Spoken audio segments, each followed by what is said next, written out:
కల్తీ మద్యం కేసులో మాజీ మంత్రి జోగి రమేష్ ను పోలీసులు అరెస్ట్ చేశారు. అరెస్ట్ కి సంబంధించిన పూర్తి సమాచారం మా ప్రతినిధి ప్రసాద్ అందిస్తారు. ప్రసాద్, లక్ష్మీదుర్గ మాజీ మంత్రి వైసీపీ నేత జోగి రమేష్ కొంచెం ఎక్సైజ్ శాఖ అధికారులు అరెస్ట్ చేశారు. ప్రధానంగా నకిలీ మద్యం కేసులో ఆయన పాత్ర ఉందని మొదటి నుంచి కూడా పెద్ద ఎత్తున ప్రచారం జరుగుతోంది. ఈ కేసులో ఏమనగా ఉన్న అద్దెపల్లి జనార్దన్ రావు అరెస్ట్ అయినప్పటి నుంచి కూడా తాను 2022లో అప్పుల బాధ భరించలేక జోగి రమేష్ ఆశ్రయించిన నేపథ్యంలో అతనే ఈ దారి చూపించాడని, అతను ఆ ప్రభుత్వ పెద్దల అన్నదండలతోనూ జోగి రమేష్ సహకారంతోనూ నకిలీ మద్యాన్ని యథేచ్ఛగా తయారు చేయడంతో పాటు వివిధ ప్రాంతాల్లో ముడిసరు కొనుగోలు చేయడం కానీ, నకిలీ మద్యం సరఫరా విషయంలో ఎక్కడ తనిఖీలు చేయకుండా ఎక్సైజ్ శాఖ అధికారులు కట్టడి చేయడం వెనక కూడా జోగి రమేష్ పాత్ర ప్రముఖంగా ఉందని కూడా ఆయన చెప్పడం జరిగింది. అంతేకాకుండా ఆయన ఒక వీడియో కూడా విడుదల చేశారు. జోగి రమేష్ సహకారంతో తాను ఈ మద్యం వ్యాపారం మొత్తం కొనసాగించినట్టు కూడా చెప్పుకొచ్చారు. ఆ తర్వాత కూడా కూటమి ప్రభుత్వం వచ్చిన తర్వాత వీటిపై ఉక్కుబాదం మోపడంతో కొంతకాలం ఆ నకిలీ మద్యం తయారీ నిలిపివేశామని, ఆ తర్వాత తన నివాసానికి పిలిపించి జోగి రమేష్ మళ్ళీ నకిలీ మద్యం తయారితే నేను చూసుకుంటాను, ఒకవేళ తన పట్టుబడితే కూటమి ప్రభుత్వంపై నిందలు మోపవచ్చు, తెలుగుదేశం పార్టీ సహకారం ప్రభుత్వ సహకారంతో చేసినట్టు కూడా చెప్పాలని ఆయన స్వయంగా తనతో చెప్పినట్లు చాలా సందర్భాల్లో అద్దెపల్లి జనార్దన్ రావు చెప్పుకొచ్చారు. ఈ పరిణామాల నేపథ్యంలో ఇటీవల వారం రోజుల పాటు కోర్టు అనుమతితో అద్దెపల్లి జనార్దన్ రావు సోదరుడు జగన్మోహన్ రావు ఇద్దరిని కూడా విచారణ చేశారు. వారం రోజుల కస్టడీలో కూడా వారిద్దరు కూడా ప్రముఖులు జోగి రమేష్ పాత్ర ఏ విధంగా సహకరించాడు, ఎప్పుడెప్పుడు ఆయన్ని కలిశారు, ఏ అంశాలు చర్చించారు, ఇలా అన్ని విషయాలపై కూడా కూలంకషంగా మొత్తం వీడియో రూపంలోనూ అలాగే స్టేట్మెంట్ రూపంలో కూడా అద్దెపల్లి జనార్దన్ రావు చిట్టుజీ అలాగే ఎక్సైజ్ శాఖ అధికారులకు ఇవ్వడం జరిగింది. ఈ మొన్న కస్టడీ ముగిసిన తర్వాత కూడా కోర్టు ఇదే అంశాలని ప్రస్తావించారు. న్యాయాధికారులు కూడా ఈ మొత్తం వివరాలు కూడా అధికారులు ఇవ్వడం జరిగింది. ఈ పరిణామాల నేపథ్యంలో ఈ రోజు తెల్లవారుజామున పోలీసులు అటు సిట్ అధికారులు ఎక్సైజ్ శాఖ అధికారులు పెద్ద బృందాలుగా జోగి రమేష్ నివాసానికి చేరుకున్నారు.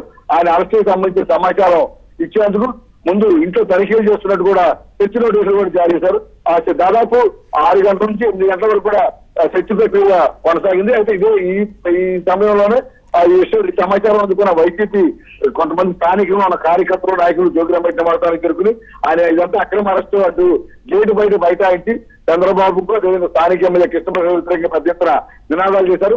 ఇది పరిస్థితి ఉద్రిక్తంగా మారింది. పెద్ద ఎత్తున అదనపు బలగాలని ఏఆర్ బలగాల పోలీసులు రంగంలో దించారు. మొత్తం ఆ రోడ్డు మొత్తాన్ని కూడా తమ ఆధీనంలో ఉంచుకుని భారీ గేట్లు ఏర్పాటు చేసి ఎవరిని కూడా అటువైపు రాకుండా ఆంక్షలు పెట్టారు. కొద్దిసేపటి క్రితం జోగి రమేష్ తన ఇంట్లో నుంచి బయటకు వచ్చి వెంటనే తమ కుటుంబ సభ్యులకు అరెస్ట్ సమాచారం అందించి ఆయన కింద తీసుకొచ్చి వెంటనే ఆ మీడియాతో కూడా మాట్లాడే అవకాశం ఇవ్వకుండా ఆ పోలీస్ వ్యాన్ ఎక్కించడం జరిగింది. ఆయన ప్రస్తుతం ఆ విజయవాడలోనే ఎక్సైజ్ శాఖ కార్యాలయానికి తీసుకెళ్తున్న సమాచారం ఉంటుంది. అయితే విజయవాడలో 4 ఎక్సైజ్ శాఖ కార్యాలయ విభాగాలు ఉన్నాయి. ఏకంగా తీసుకెళ్తున్నటువంటి సమాచారం ఇచ్చే అధికారులతో నిరాకరిస్తున్నారు. ఇప్పుడు ఈ కేసులో కీలకంగా ఉన్న జోగి రమేష్ ద్వారా అసలు ఆ రోజు జోగి రమేష్ ఎవరు చేయమన్నారు, అదే ఒక తాడేపల్లి ప్యాలెస్ ప్రోత్సాహంతో మొత్తం నచ్చిందా, ఇతర వ్యక్తిగతంగా మొత్తం నడిపారనే అంశాలపై విచారణలో కొన్ని మరిన్ని విషయాలు తేలే అవకాశం ఉందని కూడా ఎక్సైజ్ శాఖ అధికారులు భావిస్తున్నారు.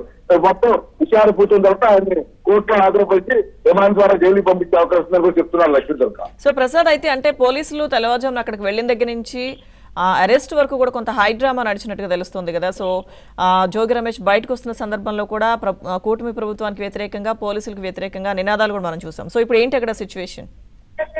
లక్ష్మీదుర్గ, ఈ కేసు మొదటి నుంచి నకిలీ మద్యం వ్యవహారం బయటకు వచ్చినప్పటి నుంచి కూడా మన వైసీపీ సంబంధించి ఇప్పుడు ఎమ్మెల్యేగా ఉన్న కృష్ణప్రసాద్ గత 5 ఏళ్లలో అధికార పార్టీ ఎమ్మెల్యేగానే ఇక్కడ కొనసాగారు.